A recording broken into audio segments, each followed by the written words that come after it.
निजुक्ति आसी Indian army group C civilian पदवी। तो ये जो आपंकर वैकेंसी रही विभिन्न ट्रेड वाइज आपंकर वैकेंसी रही परमानेंट जॉब रही आपने फॉर्म टी अप्लाई करने को चाहते बर्तमान अप्लाई चली 4 अक्टोबर रु 24 अक्टोबर जाए आपण मैंने फॉर्म टी ऑफलाइन माध्यम अप्लाई करेंगे। तो ये जो आपंकर एडमिट कार्ड आसो ऑफलाइन माध्यम आपण पोस्टाल को एडमिट कार्ड आसो। तो ये आपंकर रिक्रुटमेंट प्रोसेस कौन रही संपूर्ण भाव में सबकि जाना आपण मैंने भिडियो टी शेष पर्यंत देखूँ सबकि बुझीपारे। जदि आपण आम चैनल प्रथम थर पर video T like share subscribe करदे। प्रथम जाना वैकेंसी विषय में ये आपने देखिपे आपंकर जो वैकेंसी रही विभिन्न ट्रेड वाइज सब आपंकर वैकेंसी अलग अलग रही। तो ये जो ट्रेड रही fireman fielder welder tradesman met तो एमती बहुत सारा ट्रेड रही सबू ट्रेड्र शिक्षागत योग्यता अलग अलग रही। आपण मैंने जो ट्रेड्रे फॉर्म अप्लाई करेंगे से ही ट्रेड आपंकर शिक्षागत योग्यता होउछि कि नहीं आपण मैंने फुल डिटेल्स चेक करेंगे तापर फॉर्म अप्लाई करेंगे।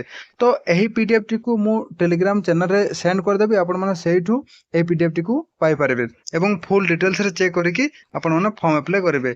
तो प्रथमे जानिबा बयस विषय रे। तो एठी आपण मैंने देखि पारथबे आपनकर जो बयस मागिछि 18 वर्ष रु 25 वर्ष जनरल कैटेगरी एवं एथिरे एज रिलैक्सेशन मध्ये रहिछि।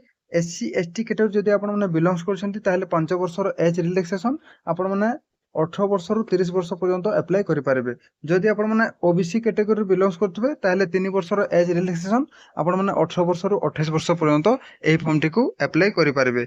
तो एथिरे जो आपनकर सिलेक्शन प्रोसेस रहिछि प्रथमे आपनकर रिटन एग्जाम होबो तापर आपनकर फिजिकल हबो जो ट्रेड रे फिजिकल थिले फिजिकल हबो किंबा जो ट्रेड आपण माने फॉर्म अप्लाई करथबे सही ट्रेड रो ट्रेड टेस्ट हबो तापर आपनकर डॉक्यूमेंट वेरिफिकेशन हबो तापर फाइनल मेरिट लिस्ट आसीबो।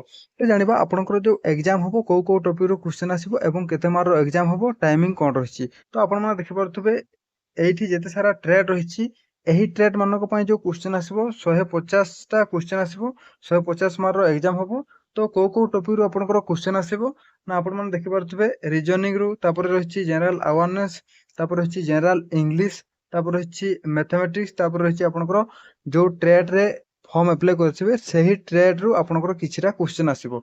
तो आपण माने देखि परथबे टोटल ऊपर आपनकर 5टा टॉपिक रू 25 25 मार्क आसीबो। टोटल 150 मार्क रो एग्जाम हबो 2 घंटा रो टाइमिंग रहिछि। आपनकर जो नेगेटिव मार्किंग रहिछि 0.25 आपण माने जदि 4टा क्वेश्चन रॉन्ग करछन्ती ताहले गुटे मार्क कटिबो।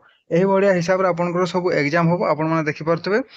देखंतु आपण माने जदि फायरमैन रे अप्लाई करथिबे ताहले फायरमैन रे ही आपनकर फिजिकल रहिछि एवं अन्य जे कोनोसी ट्रेड रहिला आ कोनोसी ट्रेड रे फिजिकल नाही। आपनकर फायरमैन रे कोन सब ट्रेड रहिछि से विषय रे जानिबा।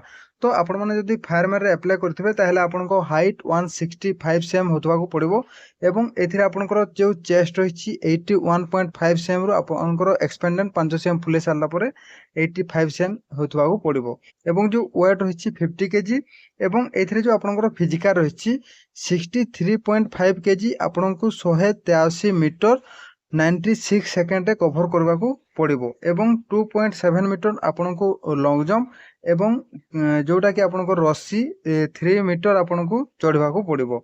तो एही सब आपनकर फायरमैन रे फिजिकल रहिछि। जदि आपण माने फायरमैन रे अप्लाई करछन्ती ताहेले आपनको पाखरे ए सब शिक्षागत योग्यता जदि आपनकर होउछि आपनकर हाइट जदि होउछि आपण माने जदि बाली बस्ता आपण माने नै पारिबे तो ताहेले आपण माने फायरमैन रे निहाती भाव रे अप्लाई करिवे।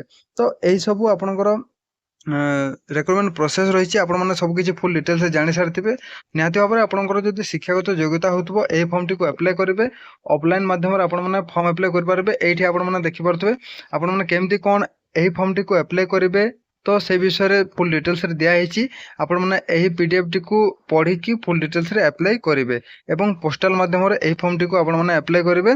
आपण 21 दिन ही आपण टाइम रही 21 दिन भितर ही आपण मैंने फॉर्म टी को अप्लाई करेंगे। वर्तमान 4 तारिख रु आपणकर अप्लाई स्टार्ट हो गलानी वर्तमान आउ कम दिन अच्छी आपण मैंने 24 तारिख भितर 15 तारिख भितर आपण मैंने अप्लाई कर दिंतु जो कि आपणकर एडमिट कार्ड आसीजिवो।